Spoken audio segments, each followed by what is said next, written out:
અરે રે મારો તો પગ બહુ દુખે છે, પગથી હું હાલી નથી હકતો કે હાલી નથી હકતી, એવા લોકો વાતો કરે છે. એટલે અમે એવું કહીએ છીએ, પગ હલાવો તો તમારા પગ હાલતા ચાલતા થઈ જશે.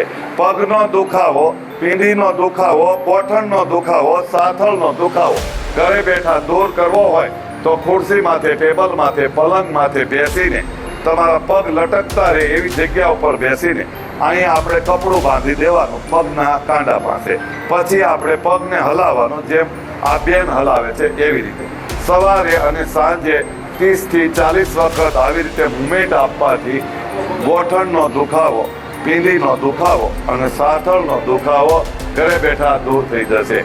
આ ટેકનિક કરવા જેવી છે અને દરેક લોકોને આ વિડીયો શેર કરજો.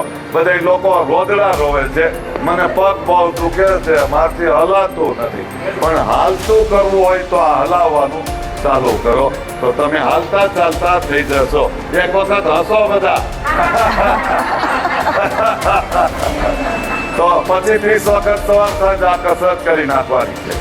વધીને 40 વખત. બેનને પૂછીશું, બેન તમારું નામ શું છે? શેરબાનું.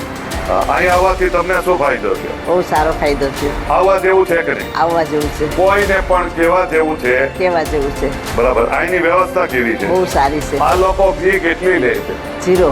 બરાબર. એક જ દિવસ આવવાનું. વાત ખોટી છે કે સાચી વાત છે. એક જ વખત આવવાનું અને એક દિવસ એક વખતમાં હસતા ખેલતા કરી દે. ફી નો લે પણ શરીરને ફ્રી કરી નાખે. ભાઈ ખોટું છે કે સાચું છે? સાચું. જોરદાર તાળી પાડજો.